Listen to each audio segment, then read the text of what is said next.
There is one sentence I hear from creators on calls more than any other. I want to say it back to you because if you have ever been burned by an agency, you're about to feel completely seen. Now, they always say the same thing. They go, look, I knew on the very first call something was off. The guy felt like he was reading a script and it felt like a bit of a job interview, not a conversation. And I had a feeling in my gut and I ignored it. And then 6 weeks later, my page was a complete mess. Every single time, that exact story. And in this video, I'm gonna give you the actual playbook for spotting a bad agency before you sign, so you never have to be the creator telling that story to someone like me. Quick bit about me.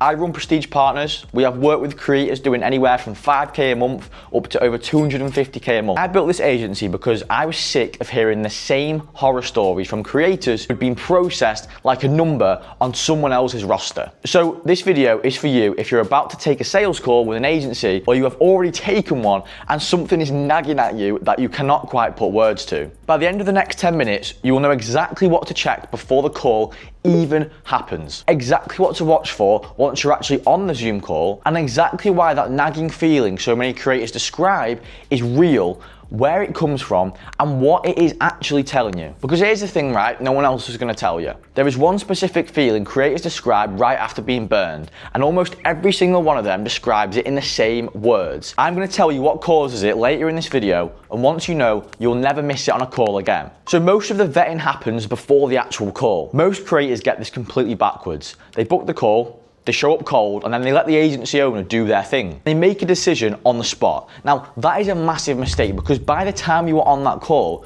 you should already have done most of your vetting. Now, the call itself should essentially just be final check, the last box to tick, not the first time you are forming an opinion. So let me walk you through what actually matters before you ever get on that Zoom call. Look for real proof of what the agency has actually done. Not promises, not, this feels right, like actual proof. Now, I want to be careful here because this matters, right? A good agency will protect their creators. So most of the top earners in this industry are under NDAs and they do not want their faces and names plastered all over an agency's marketing page. A good agency will respect that. Now, we do the same at Prestige. So if you ask an agency who they work with and they tell you they protect creator identities, that is not necessarily a red flag, that is actually a green flag. But protecting identities does not mean having absolutely nothing to show you. There's a massive difference between I cannot give you names and I have literally nothing. Now, a real team will have anonymous case studies, growth charts with names blacked out, before and after revenue numbers, so they can walk you through it. They should be able to say, here is a creator who came to us at 8K a month, here is what we did, and here is where she is now. And if you ask for proof and what comes back is round numbers and stories and just complete vibes, that is your first warning, right? Then look at the founder, the actual person running the agency. Are they real? Do they have a face you can find on the internet? Do they post about the industry? Do they show up on camera? Do they share opinions and insight that suggests they actually understand what they are doing? The good agency owners in the space are public. They put their face out there because they care about their reputation enough to put it on the line. Now, the bad ones hide behind a logo and a fancy website, and you cannot find a real human anywhere. If you cannot find the person who is going to be responsible for your business, that is because they do not want to be found. And there is only one reason for that. Check how long they have actually existed. Look at their Instagram. See when they started posting. A lot of these agencies pop up out of nowhere, run hard for a few months, burn through a roster of creators, get a bad reputation, shut down, and reopen 3 months later. Under a new name as well, with the same person running it. So, if you cannot find any trace of them existing like more than 6 months ago, be careful. You might be the first batch on a brand new operation that is still learning how to run itself. And make sure you look at their reputation properly. So search the agency name, search the founder's name, look on Reddit, look on Twitter, look in creator group chats. You have to be careful because some agencies pay for fake reviews and some get unfairly trashed by competitors as well. But if you find a wall of horror stories from different creators all describing the exact same problems, that is a pattern you can't ignore, right? Patterns do not lie. Then do something almost nobody else does. Look at how many creators they claim to manage versus how many staff they actually have. Do the maths. If an agency tells you they manage 60 creators with 10 staff, that is 6 creators per staff member.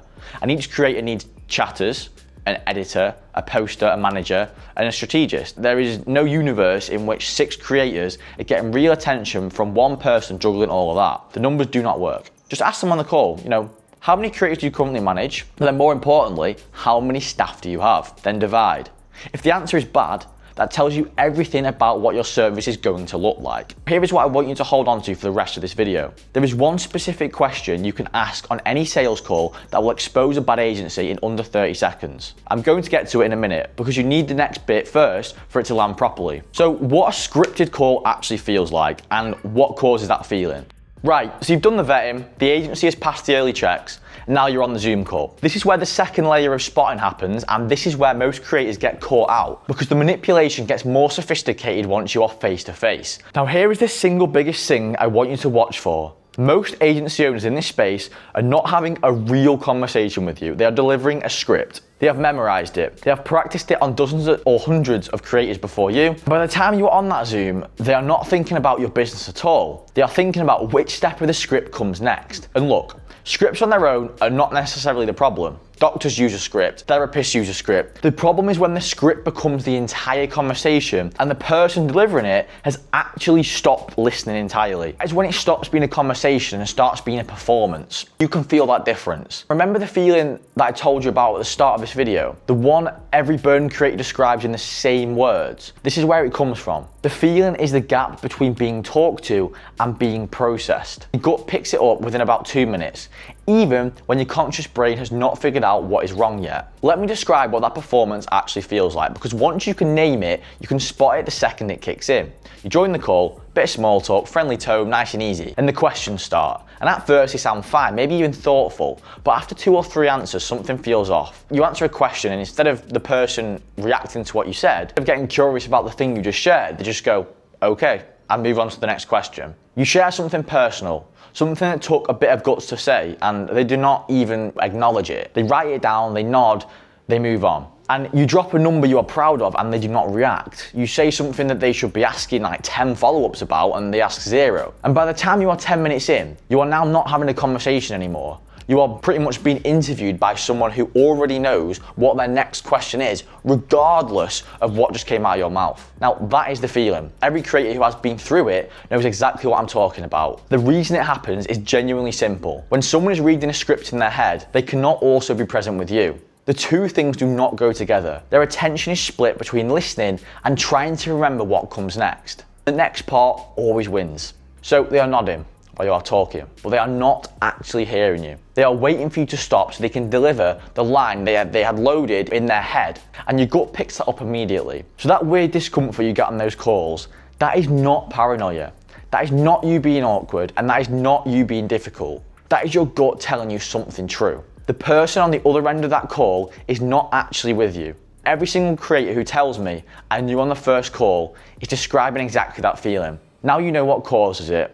Trust it next time. Now here are the specific tells. The pace of the call never changes, no matter what you share, because the person is working through a list, not responding to you. They never ask real follow-up questions, the kind that could not have been planned, because their script has no line for the specific detail you just mentioned. They do not react properly with their face, no matter what you say, because reactions will break their concentration on the script. Also, they never get specific about you when they pitch because they were not actually listening. So by the end of their explanation of how they would help you, it sounds like it could apply to literally any other creator on the planet. And they use the same exact phrases other agencies use, not similar, identical, because there is sales training doing the rounds in this industry that teaches the exact wording, and the people delivering it cannot be bothered to make it their own.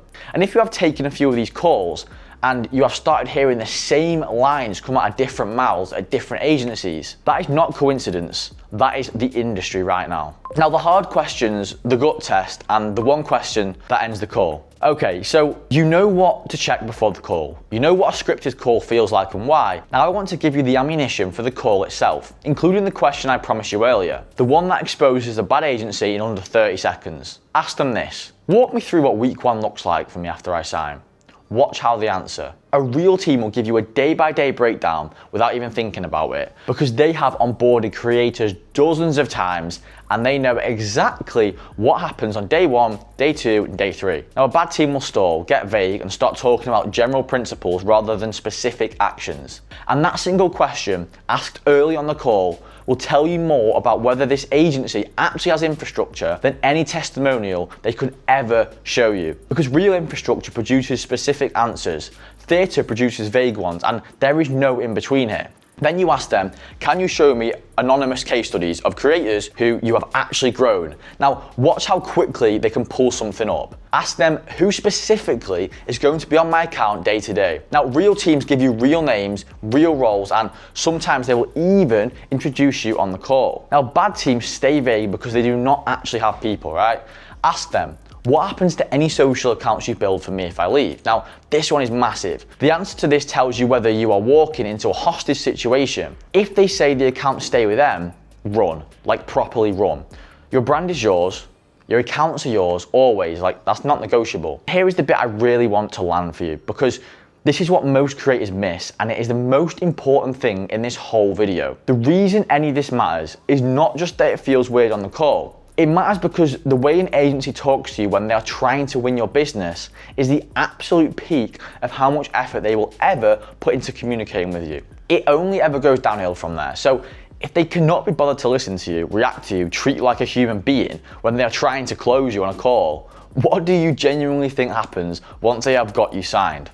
Exactly. The pretense drops, the script gets put away, and now you're not even getting the rehearsed version of attention. You're getting nothing at all. You become a name on a roster, your messages take 12 hours to get a reply, and your account gets a content plan that looks identical to every other creator's. And the warmth that was on that first call just disappears because it was never real. It was a performance, and the performance only existed to get you to sign. That's the bit that breaks creators. They sign with someone who fell off on the first call. They ignore their gut, and 6 weeks in they realize the version of the agency they met on the Zoom was the only version that actually ever existed. Everything since then has been silence and excuses and chasing for replies. So let me say this as clearly as I can. If you feel it, listen to it. The discomfort is data. Your gut is reading something real. Trust it. Every single creator I speak to who got burned tells me, in the end, the same sentence. I knew on the first call, I just did not trust myself. Let me tell you what a real call should actually feel like, just so you have something new to compare against. Now, a real call feels like talking to a mate who happens to know a lot about your industry. They ask you something, you answer, and they react. They get curious about a detail you mentioned and they dig into it. They laugh when something is funny. They go wow when something is surprising. They go off on tangents when something interesting then comes up. They share their own opinions, not just questions. And they might disagree with you on something as well and tell you why that is. And they will definitely ask questions that are not on any script, because the questions are coming from real curiosity about your specific situation. By the end of the call, you will feel known. You will feel like the person on the other end actually understands your business and your life, because they spent the entire call paying attention to you, not paying attention to a script in their head. Now, that is what it should feel like. If it does not feel like that, it is not that simple as. Here is what I want you to do on your next call. Before you book it, do the homework. Look for the proof, look at the founder, check the reputation, and look at the team size against the creator count. Pay attention to how they communicated with you in the early messages. By the time you book the Zoom, you should already have a strong gut feeling. Then on the call, watch the rhythm. Drop in a specific detail and see if they pick it up or let it die. And tell them something a bit unusual and see if they get curious or just nod. Ask them to walk you through week one and see if the answer is specific or vague. And after the call, ask yourself one question. Did I feel heard or did I feel processed? That single question is more accurate than any sales pitch they could ever throw at you. If you felt heard, that is a good sign. If you felt processed, run. The version of them on that call is the best version you are going to ever get. And if the best version was the performance, the rest will be silence. Look, my life is not going to change whether you book a call with my team or not, but yours could. If you want to get on a call with someone who is actually going to listen to you, react to what you say, and treat the conversation like a conversation instead of a checklist, the link to book a call is in the description. No pressure, no scripts, just a real conversation about whether we are the right fit or not. That is it. Now, I hope you drew some value from this. If you did, drop a like and comment what you want to see next. See you in the next one. Thank you for listening.